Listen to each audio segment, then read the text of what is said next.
Okay, so I've been wanting to talk about this topic for quite some time. Interesting, one of my favorite topics in a way. This topic is very important to be able to understand. Big part of what having an autistic brain is. And one of the major criteria, which I love that word because I hate symptoms. It's not a fucking disease, so we shouldn't be calling it a symptom. But one of the major criteria is the fact that we have sensory, so they call it hypersensitivity, or we're going to be talking about sensory processing, or as other people like to call it, sensory hypersensitivity, which I like that term. I like how the sound of it gives it more like a accurate description. Also, it's known by other people as sensory processing disorder, sensory integration dysfunction, also known as that. So we're going to be covering all of that. What is sensory processing? What is sensory processing disorder? And what is hypersensitivity? What it actually is, because it's a different thing. So I used to kind of like think they were kind of like part of the same thing, but they're actually very different things. Like you can have some sensory processing disorder and not have hypersensitivity. Hypersensitivity is more related to like physical thing, kind of, I would say. It's has a lot to do with allergies and stuff like that. I'll explain that in a little bit. But what I do want to say as an introduction is that the reason why I want to talk about this, of course I'm going to talk about everything that has to do with AZ, but I chose this one as one of my early videos because I don't know if I didn't mention before, right? Like just like every autistic out there, I always felt different.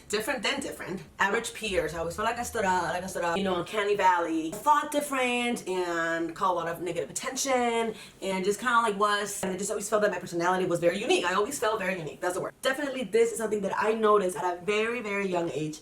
And I knew this, if everything else may not be one big coincidence of me thinking that, that I was different, this is what marks the difference. Like what makes me, like what gives me the guarantee that I'm 100% neurodivergent and autistic.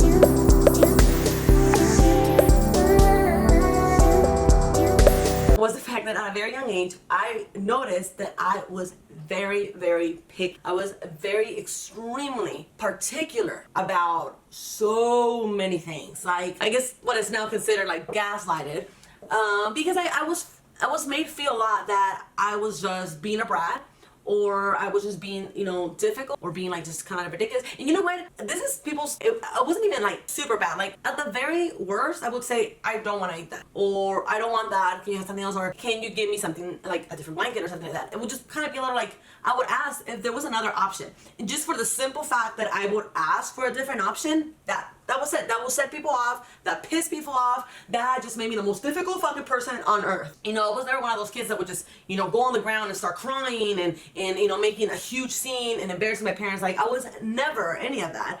But here and there I would, nag. Once in a blue moon, I would like comment. Why can't you just have this? Or why did you have to bring this? Or why did you have to put onions on the freaking guacamole? You know I don't like onions. Yeah, there was like a couple times like that I would do shit like that. But in my opinion, it wasn't like extremely bad. It was just kind of like me expressing myself. But people didn't get it. So I would notice at a very young age that I was very particular about textures, specifically about sound. I am kind of particular about light, but not super particular. That's something that I don't know, I might have learned to block as I got used to be tolerant growing up, since, I was brought up in a culture where like you have to pretty much do what you were told to do. So from everything that I wasn't tolerant on, I would just kind of like express myself on the ones that I'm like, okay, this is definitely no. Like I am not eating that, or I am not touching that. Like, fuck that. I do remember being annoyed by fluorescent lights. I feel like that's such a weird and ugly lighting. What bothered me the most was the sound of it. It was really creepy and but I tend to go into my own role a lot, so I was good at blocking, light, very mild sensory things like that. But what I couldn't block is something that was physically touching me. Physically, it's like, I can feel it right here, or very obnoxious sounds that I didn't like very loud sounds. It was just kind of like, it goes beyond the point where I can just ignore it. Okay, so with no more ado, I'm going to go ahead and first explain everything, all the terms regarding, sensory processing, what is sensory processing, what is recently known as sensory processing disorder, sensory integration dysfunction. And then once I'm done explaining this, I'm going to go ahead and talk about my thoughts on what a lot of people think of this and how they are just wrong and how I experienced this on my own. According to, I got this link, this reference from childdevelopment.com.au. I checked a few references, but this one was the one that I like the way it was wording. It was a lot more sensible. It was just maybe a little more clear, so that all the other, you can check any other reference. They all pretty much say somewhere among those lines. Sensory processing, or integration as it's also known, is the effective registration and accurate interpretation of sensory input in the environment, including one's body. It is the way that the brain receives, organizes, and responds to sensory input in order to behave in a meaningful and consistent manner. Whatever the fuck that's supposed to mean. Okay, so children who have difficulty processing sensory information have what is known as sensory processing disorder.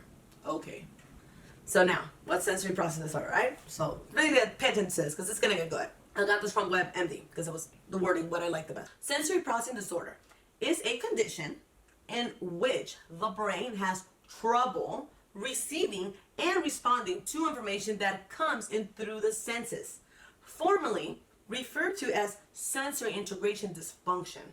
Yeah, because I'm like super dysfunctional due to my, I guess, sensory processing. So it is, okay, so watch this. It's not currently recognized as a distinct medical diagnosis. So they're just fucking throwing terms out there, but it hasn't been recognized as a medical condition yet. But, okay. Anyways, I get ahead of myself.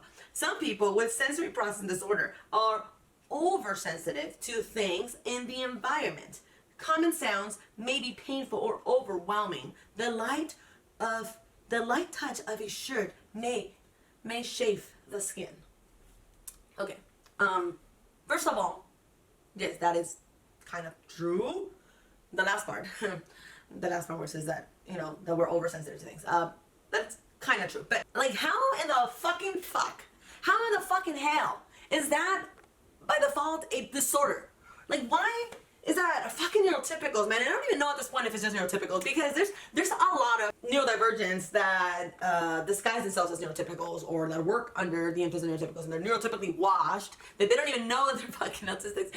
And, you know, because there has to be some of these fucking autistics working in these, you know, in the psychology industry. I'm gonna call it that. Psychology industry, most of the people that I have come to learn and realize as well, that most of the people that come to become psychologists or get attracted to psychology and learning about the brain and everything, it's because them themselves have some type of a issue or whatever, and they want to understand themselves and understand other people. So, you know, I'd be very surprised if there isn't at least 30% out of people in the psychology industry that are autistics and they don't even know it, but they judge other people. They're, oh my god, like, after I started this YouTube channel and I started joining a lot of communities, I have come to sadly learn that a lot of autistics and neurodivergents or whatever the fuck are extremely judgmental. Like, I thought they'd be the ones to, you know, not judge you. Like, when I started doing the time that I was doing drugs in my life and started hanging out with a bunch of drug addicts, was because I felt like, okay, we're all fuck ups here, so nobody's gonna judge each other. Like, we all got, obviously we all have issues here. So,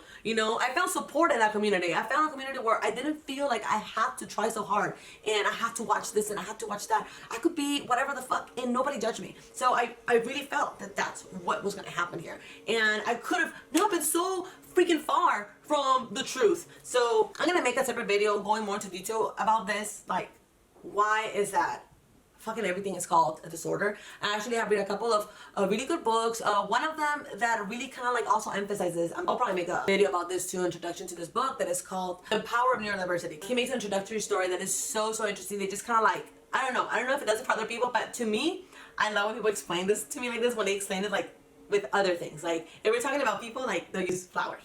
You know, like, it's just kind of like, oh yeah, that makes a lot of sense. You know, because it paints a picture. It just pretty much explained in better words what I had already been suspecting for a long time. At the end of the day, the reason why many professional psychologists, you know, it's not that I'm against therapy, and it's not that I'm against, you know, seeing psychologists. Don't get me wrong. But at the end of the day, they are not here as a charity. No, as a matter of fact, no charity is really here as a charity. People running charities make a lot of money, unfortunately. What was that? So there is number one, I think they want to call it the SPD. They want to call it a mental. They want to try to include it into the DSM. which also, it's been, well, I expected this, but it's been known or agreed upon some, medical experts, professionals, whatever the fuck, that the DSM-5 is not like a know-it-all. This is it, what we say, it's, law. Like, it's just what, gets agreed and then gets added there, just like any law or constitution. It's just something that gets agreed upon. Like, it takes a process to be like, you know what, this is actually in fact a medical thing, and da-da-da, and, but like, there's just so... Like, the list of medical disorders in the DSM-5 is just so long. It's just beyond ridiculous. Yeah, at the end of the day, they want to add one more disorder, which is sensory processing, to the DSM-5 because I guess it'll be convenient to do so in certain ways. One is that some people who haven't or do not want to associate themselves as autistics, but they know that they have some sensory issues, they could probably, get treated. They could get therapy and stuff like that for it. But the downside to it is, I think the main reason why they haven't turned it into a medical condition is because a lot of them, there's people that just, are lazy and don't like to work, or they just don't find a job, bad luck finding good jobs, and there's terrible bosses out there. I know, I had my share. I'm afraid that a lot of them are going to be like, hey, I have a disorder, I have a disability, I'm just going to go ahead and claim disabilities. So that wouldn't be, beneficial for the government to, pay these people for disability just for having sensory issues. And also because there hasn't been a medication, a drug that can literally say like, hey, this is going to literally help you so much with your sensory stimulating, So because they haven't invented that yet, they wouldn't be making much money off of it. So that's the reason why it hasn't been called a medical, it hasn't been in the medical thing. That's it. Like, if you think about it, like, come on, like, sometimes people think that things have to be more complicated than this, but they're not. They're just basic bottom line sense things that just like, think about how people are and how things just happen, right? So we talked about how, SPD is not currently recognized as a medical health condition by the DSM. So psychology experts also, say that, of course, that SPD may only affect one of the senses. Okay, so it may only affect one of the senses, or it can affect a few, like just hearing and vision, or hearing and touch, or it can affect all the senses. Like I said, in my cases, it's pretty much all the senses. So the only one that doesn't affect me as much is the vision. I guess I'm not super crazy about that one, but so it is also often attributed to the autistic spectrum disorder, of course, because that's the reason why we are like so there's still some complicated explanation to do on what being autistic is, but yeah, it's pretty much a different type of wiring, a different brain that you have. Just how lefty people are, you can see with their motor how they have a different wiring more towards the left, and that's what they grab things with their left. Pretty similar case with autistics, but I will have to explain a little more on that, because a lot of people have very, very wrong misconception of autism, that they relate it to mental delays or being deficit, or just pretty much not being, being broken and stuff. And we're like, oh, well, a lot of the things that you're supposed to, a lot of things in your brain that's supposed to work don't work, but oh, you have like this other abilities that do work. And it's just kind of like that's a very patronizing way of putting it and seeing it, but okay, if that rocks your boat, neurotypicals, then fine. Attributed to either ASD or sometimes to many other conditions, like sometimes attributed to bipolar, but at the end of the day, it just all depends on the doctor that you get. That's really much, that's the bottom line. But what doctor you get, what he specializes in, and then if he has more experience with people who have bipolar disorders, because right now they're probably gonna like diagnose you with that. At the end of it, they're just humans, just let's not forget that. They're not, like savants or freaking divine creatures coming from the sky to, read our minds and be like, you have this, genetic and issue, defect, disorder in your brain, and I can see that because I read your mind. Oh, side note, is not something that is actually understood. So it's been stated that it's not something that is actually understood by all healthcare professionals. So keep these kind of things in mind before believing all the shenanigans set out there about fucking disorders. So some believe that it should be included in the DSM as a medical condition or disorder, of course, because we don't have enough disorders already. Yeah, there really isn't. I mean, we need more. Like, we should definitely have like a few more. Like, it's just too little. Like it's not fun. It's not fun to not have I want like a lot, so we can make a lot of money. Yay! Yeah, tell me about it. And then final note is that there are believed to be 4 types of sensory processing disorders. One called sensory modulation, 2 called sensory discrimination, the 3rd one is called postural-ocular, and the 3rd one is called this. I guess they consider dyspraxia, now they consider dyspraxia part of the sensory processing disorder. Oh gosh. God, please give me patience. Okay, so I'm actually gonna link in the description below a video from, I did a few digging, and the one that explains kind of like a little bit like the best in terms of factual references is Katie Morton. She's a really good psychologist, but of course, at the end, she's just a psychologist that has knowledge on a lot of things that have to do with psychology, but she is not autistic, so she can't really know what it is waiting to be one of us.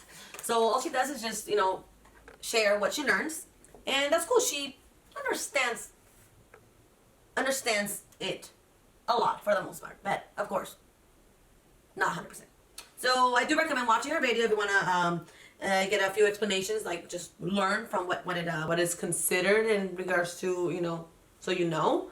But don't believe any of the shit that you read. Don't believe any of that shit, because it's just people calling everything ism and disorder and whatever. So if anything, my sensory processing peculiarities was what led me to realize that I was very different. I was in fact like yo, you know, I used to be, it was just all the time so constant. I just knew that I was like, I knew I'd be the one kid that didn't like something in whatever. And it was really hard for me to eat at people's houses because I knew that they were most likely going to serve that one thing that I didn't like. And the few times that I actually kind of like say, oh, can I not get this? Or can you not make sure to not put this in my food? I would get very nasty reactions from my kids, friends, parents. So I did feel that discrimination towards my individuality, towards what I liked, towards how the way I was, that was not going to change. Well, I was not going to, you know, go ahead and eat something that I absolutely, you know, disgust, or touch something that it just kind of caused me a lot of like, you know, discomfort, just to not see people's reactions in their face. Fuck them. They want to be fucking assholes, whatever the fuck. Like, I don't care. I would notice things, for example, that my peculiarities would be very uncommon, or will be a little more pronounced on me than onto other people. Like, for example, I was always the coldest person in the room, or the hottest. Like, if it was hot, I would just take off all my clothes because I couldn't stand, like, nothing touching me if the room was hot. Until this day, I sometimes do that. I've been having little episodes. Like, one time I was in TJ with my mom, and I had this, I don't know why, I just had to put this huge, big belt. I had these pants that I don't know why about them and why I had to use them. That'd be a big point. Is that the pants didn't have anything to hold the belt, and I'm all about like matching and stuff like that. So I decided to put this huge belt. I'm just gonna put it on top, whatever. So I'm not just wearing the pants with no belt, and so it matches my shoes. So with the belt, and then like I guess the blouse was kind of short. So somehow we're walking across the parking lot, and on the walk to the parking lot to the store, one of the stores, the sun was hitting my back, and as the sun is hitting my back, I'm not paying attention, not thinking about it. Obviously, I know there's sun, so I'm thinking like, let's walk. That's supposed to get off the sun, but the sun, what did is that it heated up my belt. It heated my belt. My belt was kind of like some type of fake leather or suede or whatever the hell it's called, that material. That it heated up, and then it made it like, you know, certain materials just kind of get really hot, and they just absorb all the heat. So what my belt did is it absorbed all the heat, it transferred, and it touched my skin, and it started burning my skin, and within seconds, it was burning and sweating, and I fucking lost my shit. I was, oh my god, my belt is fucking burning me.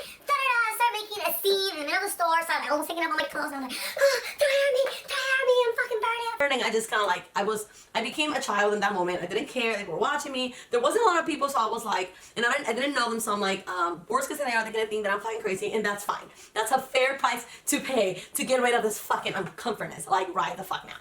So yeah. So that would be called by some people sensory overload, sensory overload, or a meltdown.